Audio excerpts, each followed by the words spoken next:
Number 3 है 42x 7 3y। कह रहा है कि ये नंबर बाबू 72 से डिविजिबल है। ये नंबर किससे डिविजिबल है? तो 72 से डिविजिबल है। ये नंबर किससे डिविजिबल है? 72 से डिविजिबल है। तो आप बताओ कि जो संख्या अगर 72 से डिविजिबल है तो वो संख्या 9 से भी डिविजिबल होगा और वो संख्या 8 से भी डिविजिबल होगा। भाई 72 से जो संख्या डिविजिबल है वो संख्या 9 से भी डिविजिबल होगा, वो संख्या 8 से भी डिविजिबल होगा। तो हम 8 पहले एक बार इस संख्या को 8 से डिविजिबिलिटी चेक करते हैं। तो 8 के डिविजिबिलिटी का रूल क्या होता है कि शुरू से लास्ट का 3 नंबर ले लेते हैं। तो लास्ट का 8 से डिविजिबिलिटी का रूल क्या होगा? 8 से डिविजिबल होगा कब? जबकि 7 3y का होगा 8 से डिविजिबल हो जाएगा। तो हम चेक करते हैं कि इसके जगह पे हम क्या रखेंगे जो 8 से डिविजिबल हो जाए। तो कुछ नहीं करना है, आपको क्या करना है? 8 से डिवाइड करना है। तो 8 नवा कितना होता है? 72 हो जाएगा बाबू। अब यहाँ पे कितना बचेगा? 1 बचेगा। यहाँ पे क्या बचा? y बचा। तो आप बताइए कि y के जगह पे ऐसा क्या रखें कि ये हमारा नंबर 8 से डिविजिबल हो जाए। देखियो y के जगह पे एक सिर्फ ऐसा मान 6 ही आएगा जो कि 8 से डिविजिबल हो जाएगा। मान लीजिए 7 रखेंगे तो 8 से डिविजिबल नहीं होगा, 8 रखेंगे तो 8 से डिविजिबल नहीं होगा और 9 भी रखेंगे तो 8 से डिविजिबल नहीं होगा। तो इसका मतलब कि हम नंबर हमारे टोटल क्या होते हैं? 0 से लेकर 9 तक ही होते हैं। तो 9 से ज़्यादा तो हम नंबर रख नहीं सकते हैं। तो आप ये बताओ कि ये हमारी क्या हो गया? 16 है। इसका मतलब y के जगह पे क्या होगा? 6 होगा। तो ये नंबर क्या हो जाएगा? 8 से डिविजिबल हो जाएगा। तो सोचो अब हमारा नंबर क्या मिला? 4 2 x 7 3 और y के जगह पे कितना हो गया बाबू? अब 6 हो गया। अब हमको चेक करना है कि नंबर क्या 9 से डिविजिबल है। तो 9 से डिविजिबल होने के लिए क्या होता है? सभी संख्याओं का सम क्या हो? 9 से डिविजिबल हो। तो पूरा का पूरा नंबर भी क्या होगा? 9 से डिविजिबल होगा। तो ध्यान देखो, आप चेक करते हैं। तो 4 2 कितना हुआ? 6 और 6 3 कितना हुआ? 9। मतलब ये जिसका योगफल 9 आ जाए उसको हम क्या करते हैं? डिजिटल सम के द्वारा काट देंगे। तो इसका 9 आ गया। अब बचा क्या हमारा? x 7 और 6। तो 7 6 कितना होता है? 13। तो फाइनली मिला x प्लस 13।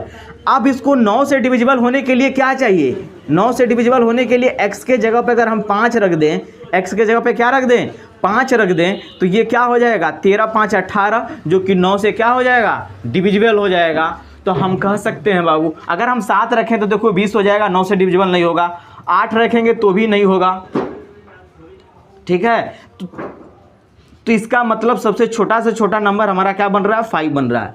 तो आपको मिल गया x का मान मिल गया, आपको y का मान मिल गया। x बराबर 5 मिला, y बराबर 6 मिला। आपसे सवाल में जो पूछा है बाबू कि 5x किसका मान पूछा है? तो 5x माइनस 3y। आप बताओ 5x का मान कितना निकल कर आया है? 5 माइनस 3 6। अब बताओ 50 25 और 36 18।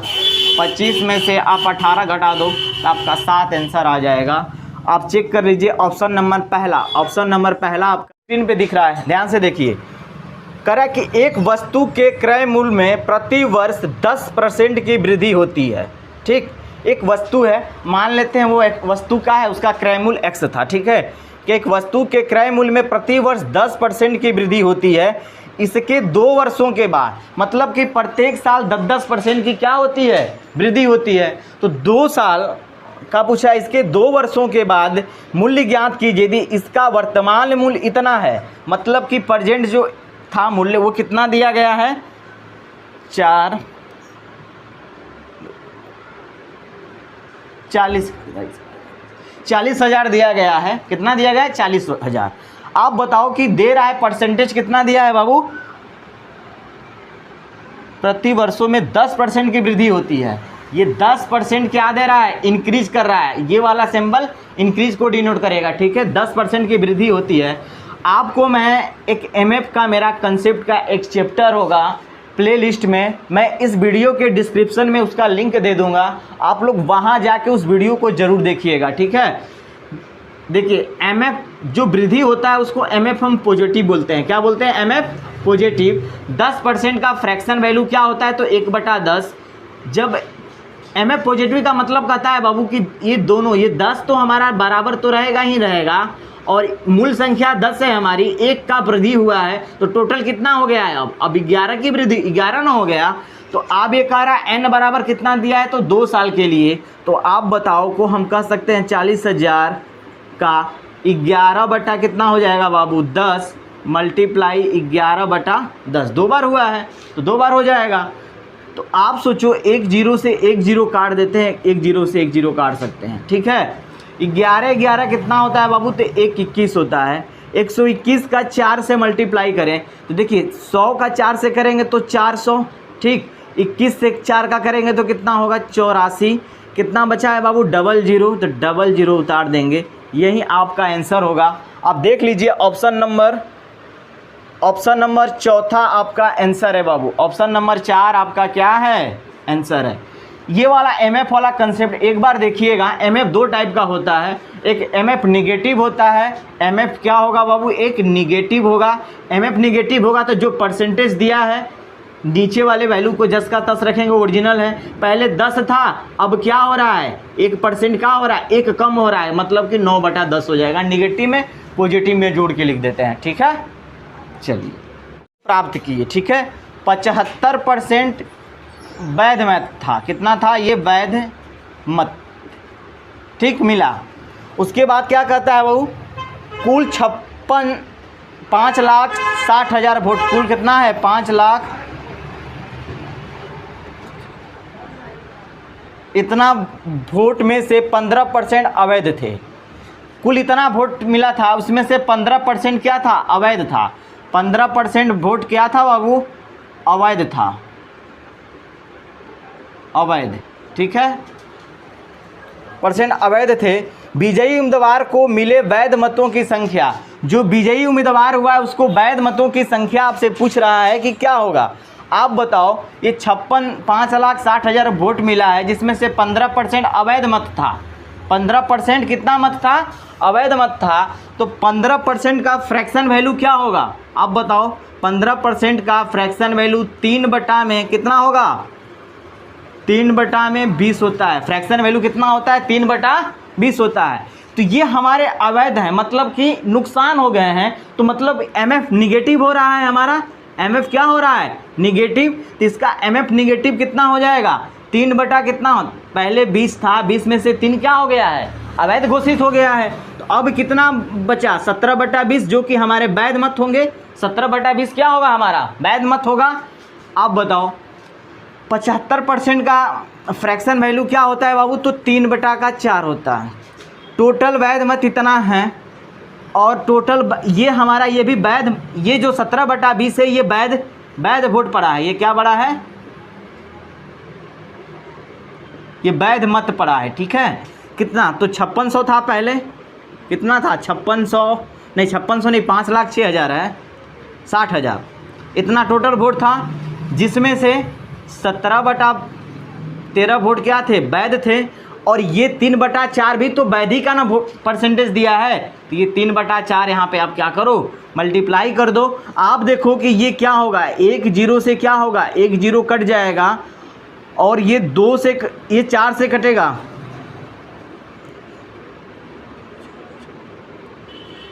4 से 14 चौके 56, ठीक है। 14 बार में 1 2 3, 1 2 3, ये 2 से कटेगा बाबू, 2 से कट जाएगा कितने बार में, 2 7 14, ठीक।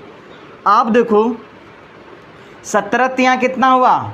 अब यहाँ से देखो, हम देख लेते हैं सिंपली सी बात। इसका ऑप्शन चेक करो, आप ऑप्शन चेक करो। पहला ऑप्शन देखो, पहला ऑप्शन देखो कितना दिया है, 3,50,000।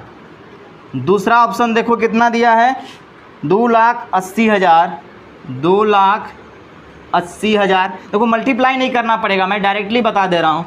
तीसरा कितना दिया है बाबू, 3,57,000। कितना है, 3,57,000, ठीक, 57,000। और लास्ट में 2,75,000 कि 15,000 दिया है, 2,15,000। ठीक है, इतना वोट दिया गया है। ठीक, आप देखो चाहो तो इसका ऑप्शन के थ्रू चेक कर लो। इसमें इसका जो भी आंसर होगा वो तो 17 का मल्टीपल होगा या तो 3 का मल्टीपल, 17 और 3 का दोनों का मल्टीपल होगा। ध्यान से देखो, 17 का भी है या तो कोई देख लो इसमें से कौन सा नंबर जो 17 से डिविजिबल है वो हमारा आंसर हो जाएगा, या इसमें से चेक कर लो कौन सा नंबर जो 3 से डिविजिबल है। तो देखो 3 से 5 3 8, देखो ये 3 से डिविजिबल नहीं है। 8 2 10, ये भी 3 से डिविजिबल नहीं है। 7 5 12 3 15, ये 3 से डिविजिबल है। 5 1 6 और 6 2 8, ये भी क्या है, 3 से डिविजिबल नहीं है। तो कौन सा नंबर सिर्फ 3 से डिविजिबल है, ये वाला नंबर 3 से क्या है, डिविजिबल है। तो यही आपका आंसर हो जाएगा। क्या हो जाएगा, यही आपका आंसर हो जाएगा। आप देखना है, देखो अब हम कहने का मतलब इसका गुणा करेंगे तो कोई ना कोई तो जो नंबर आएगा वो 3 से कटेगा या 17 से भी कटेगा। देखो 17 से भी कटेगा, ये 17 दुना के कितना होगा, 34। 17 दुना के 34, एक बच्चा 7, फिर 17 से कट गया, मतलब यही नंबर होगा। अब देखो ये 7 से भी कटेगा। अब ये 7 नंबर इससे भी चेक कर लो, देख लो 7 5 35, 7 1 7। इसका मतलब इसके मल्टीपल में से किसी एक से जो ऑप्शन कट गया वहीं आपका क्या हो जाएगा, आंसर हो जाएगा। नोट कर लीजिए, ऑप्शन नंबर 3 आपका क्या होगा, ऑप्शन नंबर 3 बाबू आपका आंसर होगा।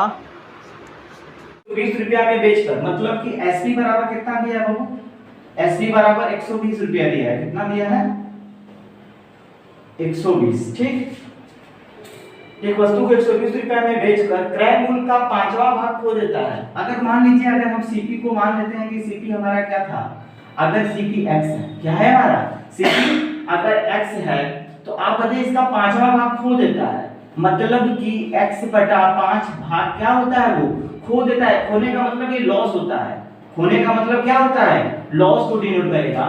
सीपी पहले x था और उसका x का x बटा 5 भाग क्या करता है, वो 1 बटा 5 भाग खो देता है, मतलब कि वो लॉस को डिनोट करेगा। ठीक, खो देता है। यदि किसी वस्तु का विक्रय मूल्य 180 रुपया है, जब 120 रुपए में बेचता है तो इतना लॉस करता है। आप बताओ कि लॉस बराबर, फार्मूला आपने जानते होंगे कि लॉस बराबर क्या होता है बाबू, लॉस बराबर सीपी माइनस क्या होता है, तो एसपी, सीपी माइनस एसपी। तो लॉस हमारा कितना था, x बटा 5 था ना, x बटा 5 बराबर सीपी हमारा कितना था बाबू, नहीं पता, सीपी x माना है, एसपी को कितना दिया है, तो 120 दिया है। आप बताओ कि हम x माइनस x बटा में 5 बराबर 120 कर लेंगे, तो अब बताओ इसको जब हम हल करेंगे तो कितना आ जाएगा, 4x बटा में 5 बराबर 120। 4 से इसको काट देते हैं, 4 3 12, इसका मतलब x बराबर कितना आ गया, 5 3 15, 150। मतलब हमारा cp जो था वो कितना मिल गया बाबू, तो cp बराबर 150 मिल गया। और आगे आपको क्या दिया है, जब 180 रुपए में बेच देता है तो लाभ परसेंट याद कीजिए। आप बताओ, ये हमारा cp है, ये हमारा SP है, CP का मान 150 है और SP का मान 180 है। तो 150 से कितना बढ़ा है, ये 30 ही ना बढ़ा है बाबू, तो 30 बढ़ा है, कितने पे बढ़ा है, 150 पे इनटू 100। अब 150 ये कट गया, ऐसे करिए, 100 था, ये पूरे के पूरे को काट दीजिए, 25 चौके 100 और ये कितने बार में, 25 छक्का 150, 6 5 कितना 30, 5 के कितना 20%। तो ये 20% क्या हुआ, देखिए प्रॉफिट है, पहले 150 में खरीद रहा था, बेच दिया 180 में, तो ये प्रॉफिट परसेंटेज हमारा हो गया। कितना हो गया profit percentage. Option number check कीजिए कौन सा है, तो ऑप्शन नंबर पहला आपका सही आंसर है, ऑप्शन नंबर पहला आपका सही आंसर। नंबर 3, करा पाइप ए 36 मिनट में एक टैंक भर सकता है। ठीक है, पाइप ए जो है 36 मिनट में एक टैंक क्या करता है, भर देता है, और पाइप बी 45 मिनट में टैंक खाली कर देता है। ये जो बी पाइप है वो 45 मिनट में क्या करता है, खाली। ये खाली करने वाला नेगेटिव चिन्ह होगा, अब भरने वाले को पॉजिटिव चिन्ह से सिंबल करेंगे। ठीक, आप दोनों का क्या करें, एलसीएम में निकालिए। तो 36 45 का एलसीएम कितना होगा, तो 180। 36 5 कितना होता है बाबू, तो आप देखो टोटल वर्ग, ये हमारा किसको डिनोट करेगा बाबू, तो टोटल वर्ग को डिनोट करेगा। क्या करेंगे हम, ये टोटल वर्ग हो गया। तो सोचो 180 गो है, 180 काम था, चाहे 180 पेन है, और एक दिन में ए 36 पेन बनाता है, टोटल 36 दिन में 180 पेन बनाता है, तो एक दिन में कितना बनाएगा, 5 पेन बनाएगा। 180 पेन बनाना है और 45 दिन में 180 पेन बना लेता है, तो एक दिन में कितना बनाएगा बाबू? तो 4 पेन बनाएगा। 4 वाली की इफिशियंसी क्या है? ये 4 वाली ये इफिशियंसी है, ये इफिशियंसी है, ठीक है, ई से। तो देखो 4 हमारा निगेटिव था तो निगेटिव हो गया। अगर दोनों को मैंने जोड़ दिया तो कितना आ गया बाबू? 1 आ गया। कितना आ गया? 1। आपसे कह रहा है यदि दोनों पाइप एक साथ खोल जाते हैं तो टैंक के आधे हिस्से को भरने के लिए लगने वाला समय ज्ञात कीजिए। आप बताओ टैंक का आधा हिस्सा क्या होगा? टैंक का अगर आधा हिस्सा हम निकालें तो 180/2 बराबर 90। तो आप बताओ कि ये 36 हमारा किस में दिया था बाबू? 36 मिनट में है। ये सब किस में है? मिनट में है। और ये भी क्या है? मिनट में है। तो ये हमारा ये भी क्या होगा? मिनट में ही होगा।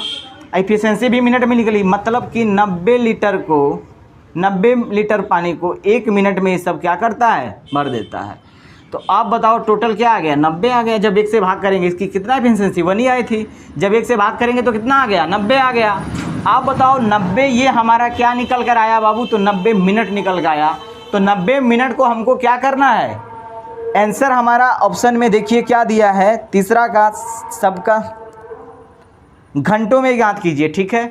तो 90 मिनट को घंटा में बदलोगे बाबू तो 60 से क्या करोगे? डिवाइड कर दोगे। तो ये हो जाएगा 3 दूना के 6 और ये हो जाएगा 3 3 के 9। तो बराबर कितना आएगा? 1 बराबर आएगा 3/2। इसको जब डिवाइड करोगे तो 1.5 आ जाएगा, 1.5 आवर। ऑप्शन नंबर चेक कीजिए कौन सा है। तो ऑप्शन नंबर आपका बाबू, ऑप्शन नंबर दूसरा आपका सही आंसर है। ऑप्शन नंबर 2 आपका क्या है? सही आंसर है। उतार लीजिए इसे भी।